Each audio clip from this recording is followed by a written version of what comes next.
Autor: Marcos Cordeiro Pires. Título: Economia Brasileira, da Colônia ao Governo Lula. Local: Brasil. Editora: Saraiva. Páginas 131 a 138. Página 131. Título: Capítulo 4.6. O Planos de Metas. Em fevereiro de 1956, o governo Kubitschek instituiu o Conselho de Desenvolvimento que, sob a chefia de Lucas Lopes, que também acumulava a presidência do Banco Nacional do Desenvolvimento, incorporando os estudos realizados pela Comissão Mista Brasil-Estados Unidos e do Grupo Misto Banco Nacional do Desenvolvimento Comissão Econômica para América Latina e Caribe, elaborou um plano composto por 30 metas. O plano de metas foi anunciado em outubro daquele ano e teria duração prevista para 5 anos. Esse plano representou uma das mais amplas ações do Estado na economia. Ele foi uma resposta às tensões a que a economia brasileira estava submetida, em especial a necessidade de superar os pontos de estrangulamento nos setores de energia e transportes e a criação de um parque industrial mais integrado, que garantisse a reprodução ampliada do capital. Além desses setores, o plano também visava desenvolver a indústria de base, a indústria de bens intermediários e, sobretudo, as indústrias de bens de consumo duráveis. Ou seja, o plano não se limitava a responder às demandas provenientes dos pontos de estrangulamento da economia. Procurava estabelecer programas que propiciassem um avanço da industrialização. Oliveira. 1984. Serra. 1984. Singer, 1982. Vilela, 2005. Os investimentos totais previstos eram da ordem de 355 bilhões de cruzeiros da época, divididos da seguinte forma: 43,4% para o setor de energia, 29% para transportes, 24% para a indústria de base, 3,2% para a alimentação, e 3,4% para a educação. Os gastos das áreas sociais eram pequenos se comparados ao restante. As metas para o setor de energia eram ambiciosas. Previa-se a construção de hidrelétricas de grande porte. A meta para 1960 era de 5 mil milhões de horas-watt. A política petrolífera visava substituir as importações de derivados de petróleo a partir da instalação de indústrias de refino no país. Também previa a ampliação da produção nacional. No setor de transportes, o plano propunha uma transformação do sistema vigente, herdado da economia agrário-exportadora. Visava a modernização do sistema ferroviário e a interligação dos sistemas regionais. As metas estabelecidas para o setor rodoviário eram bastante ambiciosas e tinham o objetivo de tornar esse tipo de transporte a base do Sistema Nacional. BAER, 1996.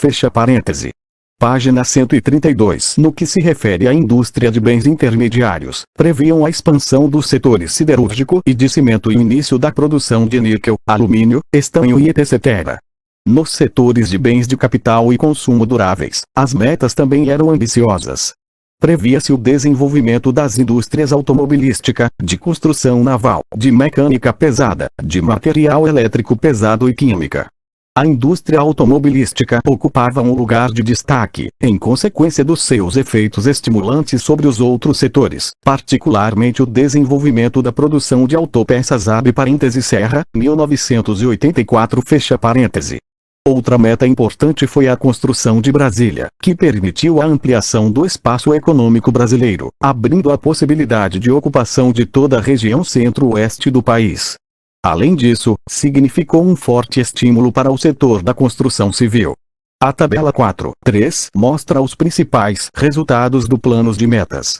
Como pode ser observado, o índice de execução das obras foi elevado, o que denota o sucesso do plano. Início. Descrição. Tabela 4.3. Nome da tabela: Plano de Metas. Expansão prevista e resultados no período de 1957 a 1961. A tabela possui 4 colunas, onde a primeira coluna se tem o título de setor, a segunda coluna tem o título de previsão, a terceira coluna tem o título de realizado e a última coluna tem o título de porcentagem. Na primeira linha da tabela, o setor energia elétrica em 1000 kW, tem a previsão de 2000 com realizado de 1650, representado 82% da meta cumprida. Na segunda linha, o setor carvão a cada 1000 toneladas tem uma previsão de 1000 e um realizado de 230, representado 23% da meta cumprida. Na terceira linha da tabela, o setor produção de petróleo em 1.000 barris por dia tem a previsão de 96 com realizado de 75, representado 76% da meta cumprida. Na quarta linha da tabela, o setor refino de petróleo em 1.000 barris por dia tem a previsão de 200 com realizado de 52, representado 26% da meta cumprida.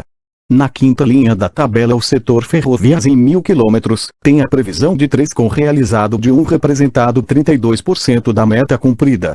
Na sexta linha da tabela, o setor rodovias em 1.000 quilômetros tem a previsão de 13 com realizado de 17, representado 138% da meta cumprida. Na sétima linha da tabela, o setor aço em 1.000 quilos tem a previsão de 5 sem informações do realizado e da porcentagem da meta cumprida. Na oitava linha da tabela, o setor cimento em 1.000 quilos tem a previsão de 1.100 com realizado de 650, representado 60% da meta cumprida. Na nona linha da tabela, o setor carros e caminhões em 1.000 unidades tem a previsão de 170 com realizado de 133, representado 78% da meta cumprida. Na décima linha da tabela, o setor nacionalização de carros em porcentagem tem a previsão de 90 com realizado de 70%.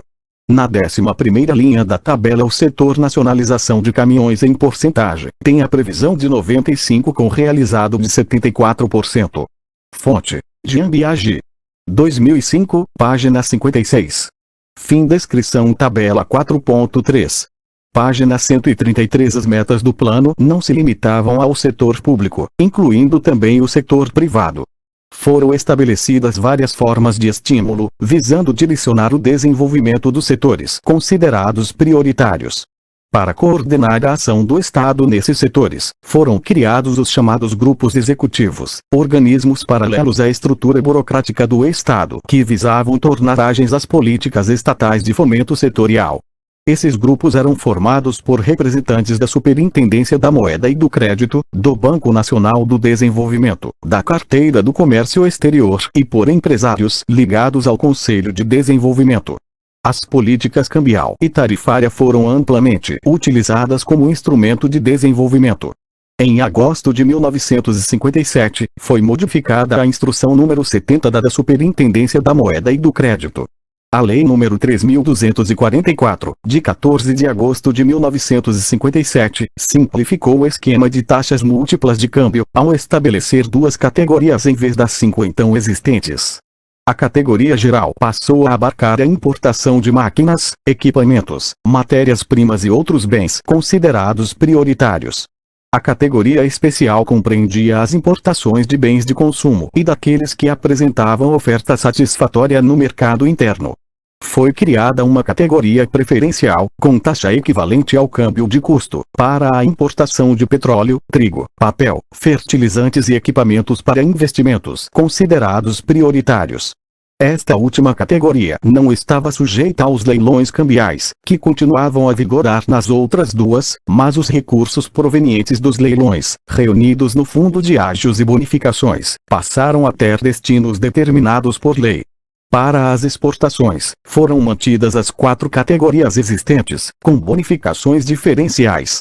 Em 1959, as exportações, com exceção de café, cacau e alguns outros produtos, foram transferidas para o mercado livre, que continuava a operar com as transações financeiras abre parêntese Orenstein e Sochaczewski, 1992 fecha parêntese.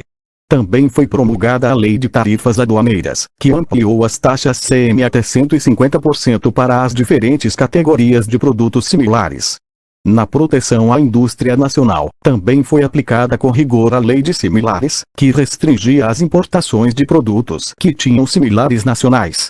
Ao mesmo tempo, facilitava-se a importação de máquinas, matérias-primas e equipamentos para setores considerados prioritários, a câmbio de custo, que correspondia à taxa média de câmbio fortemente valorizada paga às exportações.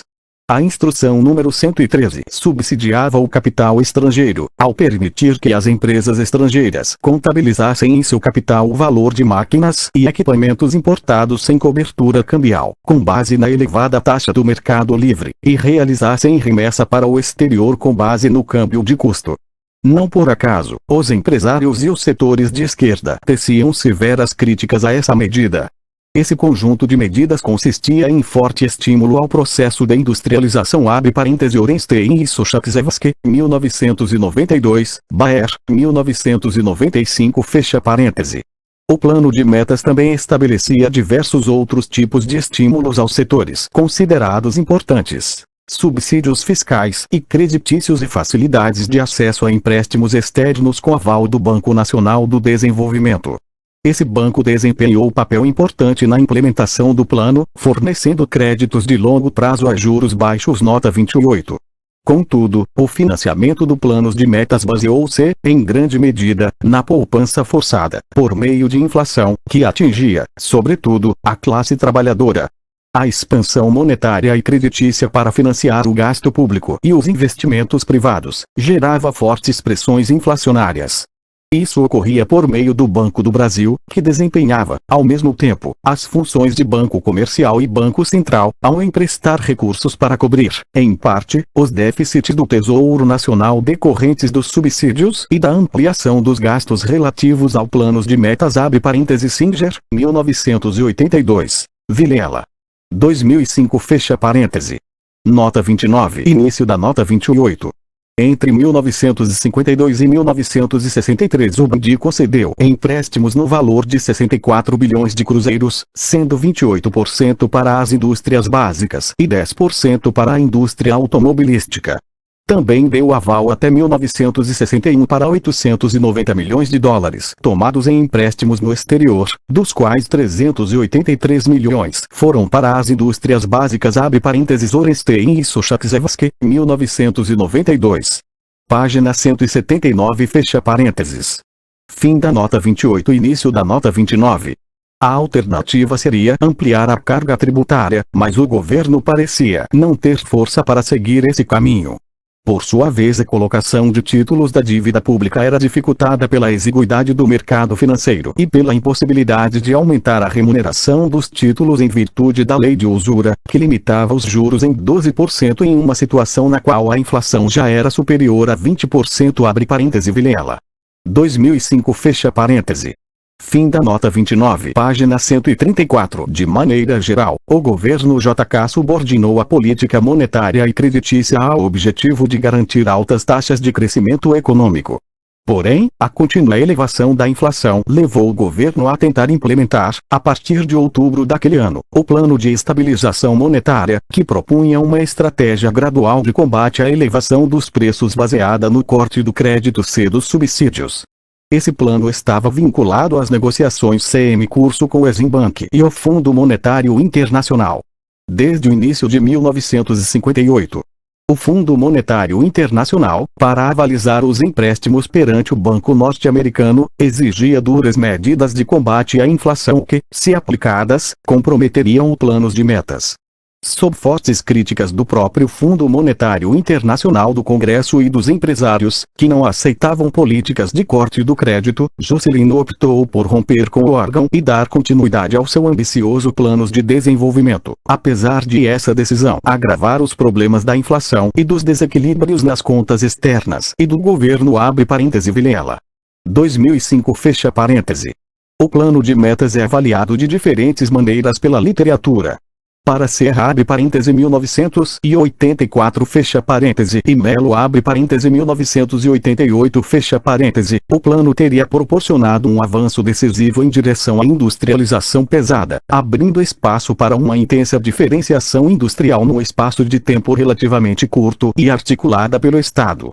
Neste período instalaram-se no país as indústrias automobilística, de construção naval, material elétrico pesado e outras de máquinas e equipamentos, permitindo assim uma significativa ampliação do setor de bens de capital.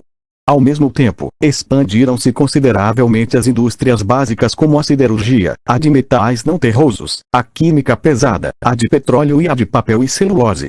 Abre parêntese Melo, 1988, página 118 fecha parêntese. Página 135. De acordo com esses autores, a industrialização pesada, caracterizada pela implantação, em curto período, de importantes setores da indústria de bens de capital, intermediários e consumo duráveis, seria a parte final de um longo processo de transição capitalista. O capitalismo brasileiro passaria a ter uma dinâmica cíclica, determinada pelas relações intersetoriais da economia e pelo comportamento dos investimentos, como qualquer capitalismo maduro. Contudo, o fundo de renda fixa não teria sido completamente internalizado. Para Oliveira, abre parêntese 1984, fecha parêntese, o plano de metas representou a introdução de um novo padrão de acumulação de capital centrado no departamento produtor de bens de consumo duráveis. Esse departamento teria sido instalado em um curto período, e foi dominado por empresas estrangeiras, que passaram a entrar no país em grande número a partir dessa fase. A indústria automobilística seria o centro desse setor. O departamento produtor de bens de consumo duráveis foi dominante por ter sido plenamente implantado nessa época e por apresentar altas taxas de crescimento. Essa dominância seria claramente visível no período do chamado milagre econômico, quando ficou evidente o atraso considerável do DL. Isso só poderia ser explicado pela estratégia implementada na época de Juscelino, que o teria preterido. O padrão de acumulação calcado no departamento produtor de bens de consumo duráveis seria, segundo Oliveira, abre parêntese 1984, fecha parêntese, um padrão difícil, em virtude da desproporção entre os setores da economia. O fundo de renda fixa na economia brasileira não teria condições de satisfazer as necessidades dos demais setores da economia. O fundo de renda fixa só tinha sido parcialmente internalizado, o que recolocava a dependência em relação ao exterior, pois continuávamos necessitando de importações de bens de capital e tecnologia. Nota 30. O resultado desse novo padrão de acumulação, claramente visível nos anos 1970, seria uma atrofia do fundo de renda fixa e a recolocação da dependência, mas em um patamar mais alto da divisão internacional do trabalho. A dependência seria, principalmente, uma dependência financeira e tecnológica. A crise se daria na circulação do capital internacional.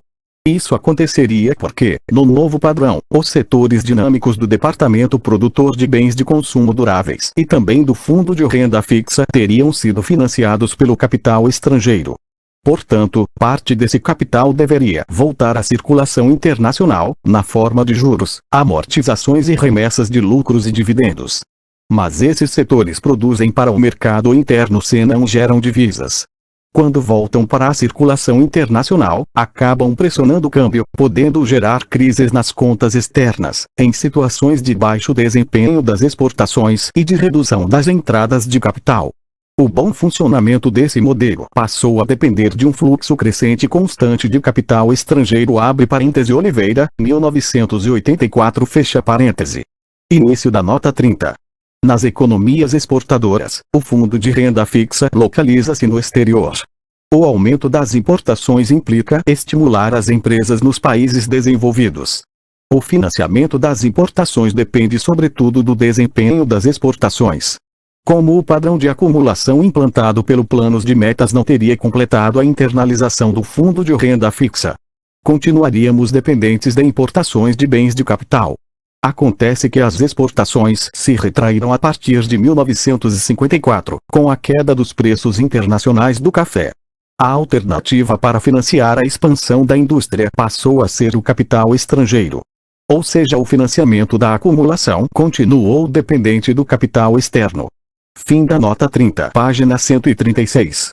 Os dados do período, contudo, apontam que tanto o fundo de renda fixa abre parêntese média anual de crescimento de 23,9% entre 1955 e 1962 fecha parêntese, quanto o departamento produtor de bens de consumo duráveis abre parêntese média anual de crescimento de 26,4% no mesmo período fecha parêntese cresceram aceleradamente, o que indica que, pelo menos nesse período, a dominância do chamado departamento produtor de bens de consumo duráveis não tinha ainda se firmado, abre parêntese Serra, 1984, página 58 fecha parêntese. Oliveira abre parêntese 1984 fecha parêntese tem razão ao afirmar que o elevado nível de retorno dos capitais estrangeiros aqui investidos à circulação internacional foi um dos elementos de crise da economia no período que se abriu com o Planos de Metas. O financiamento interno da acumulação também era complicado, pois o novo padrão de acumulação implicava o aumento do gasto público, dado que o Estado assumiu os setores produtores de aço, energia elétrica, petróleo, química básica, etc. Para cobrir esses gastos, utilizaram-se largamente mecanismos inflacionários. A alternativa seria fazer uma reforma tributária que majorasse as receitas públicas, mas o Estado não tinha força política para tanto. Além de uma política monetária e creditícia expansiva, o Estado utilizava-se do câmbio múltiplo, que permitia transferências de renda da agricultura para a indústria e para o Estado, de aumentos de tarifas para se financiar. O aumento de tarifas criava mercados cativos e estimulava a oligopolização da indústria. Oliveira, 1984. Em relação aos salários, observamos um aumento modesto dos ganhos reais, ao mesmo tempo em que a produtividade do trabalho apresentava elevado crescimento, em especial nos setores dinâmicos que estavam sendo implantados. O salário mediano real tendeu a subir moderadamente entre 1955 e 1957, quando passou a cair sistematicamente até o final do período em pauta. Singer, 1982, página 59. Segundo Oliveira, 2003, verificou-se, no período, aumento do diferencial produtividade/salários, permitindo que a maior parte dos excedentes ficasse nas mãos dos empresários. Esse aumento, de um lado, incrementou o potencial de acumulação de capital das empresas e do outro, deteriorou ainda mais a distribuição de renda. Os salários também sofreram devido às perdas decorrentes da elevação da inflação, que estava, como vimos, intimamente associada aos mecanismos de financiamento do gasto público e dos investimentos. A percepção, por parte dos trabalhadores, de que estavam alijados dos frutos do crescimento econômico, à medida que a economia crescia e as condições de vida e trabalho não acompanhavam tal desenvolvimento, levou-os a se afastar de forma crescente do pacto populista no fim dos anos 1950. A ascensão dos movimentos sociais urbanos e rurais, que marcaram o período, está intimamente relacionada a essas questões. Isso foi, sem dúvida, um dos elementos que contribuíram para o desencadeamento da crise política e econômica do início dos anos 1960. Outro elemento foi a diminuição dos fluxos de capital externo no período, que abriu uma crise no retorno à circulação internacional de capital de parte dos recursos estrangeiros aqui investidos expressa nas contas externas. Para finalizar, caberia traçar um rápido quadro sobre os principais indicadores econômicos e sociais do período. O Produto Interno Bruto apresentou uma elevação média anual de 7,1%. A taxa de investimento passou de 13,5% em 1955 para 18% do Produto Interno Bruto em 1958 e 1959, caindo nos anos seguintes. A indústria de transformação cresceu a uma taxa média anual de 10%, aumentando de 20% para 26% sua participação no PIB. Observa-se a formação de uma estrutura industrial mais diversificada e complexa. Os setores de bens de consumo duráveis e de capital cresceram 25%, e o setor de bens intermediários, 11%, enquanto o setor de bens de consumo não duráveis cresceu 8%, em média, por ano, no período de 1956 a 1962. Cano, 2000. Segundo Cano, página 137, setores como o químico, metalúrgico, mecânico e da borracha mais que duplicaram a produção, enquanto o de material elétrico era multiplicado por 5, o de material de transporte, por 8. Em 1962 a produção de aço atingia 2,5 milhões de toneladas, enquanto a iniciante indústria de material de transporte produzia 75 mil automóveis, 116 mil veículos de carga e 2 mil tratores. Cano, 2000. Página 177. O setor agropecuário teve um desempenho bastante satisfatório, crescendo 4,5% em média por ano. Entretanto, sua participação no Produto Interno Bruto caiu de 23,5% para 17,5%. O setor de serviços apresentou um crescimento abaixo da média, reduzindo sua participação no Produto Interno Bruto de 53% para 50% no período. Outros setores que tiveram bom desempenho foram o de mineração, que cresceu 11,6%, CM média, por ano, e o de construção civil, que cresceu 5,2% CM média, por ano, no período de 1956 a 1962 abre parêntese cano, 2000 fecha parêntese. O desempenho das contas externas foi problemático. O déficit em transações correntes foi crescente entre 1956 e 1961. A inflação subiu de maneira acelerada. Entre 1955 e 1958. Manteve-se no patamar de 15%, subindo para perto de 35%, entre 1959 e 1961, e chegando a 52%, em 1962. No início dos anos 1960, a população urbana representava 45% do total.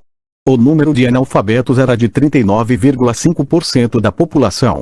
Embora o emprego tenha crescido, em virtude do acelerado desenvolvimento, aproximadamente 48% da população economicamente ativa, em 1960, exercia um trabalho informal. Os salários sofreram graves perdas. Em 1960 o salário mínimo chegou a valer apenas 34% mais do que em 1940, depois de ser quase 53% maior em 1958.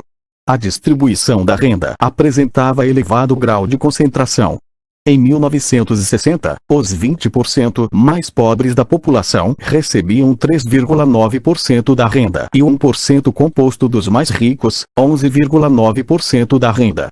Os 50% mais pobres recebiam o equivalente a 17,4% da renda, seus 10% mais ricos, 39,6%. Segundo Cano abre parêntese 2000, página 178 fecha parêntese um dos piores padrões de distribuição de renda da América Latina. Página 138 a estratégia liberal seguida por Dutra mostrou-se insustentável e desembocou em grave crise cambial em 1947. A estratégia de desenvolvimento econômico de Vargas, que preconizava um desenvolvimento com certa autonomia e extenso financiamento externo, também se mostrou problemática e foi obstada por problemas de financiamento interno e externo e por falta de sustentação política.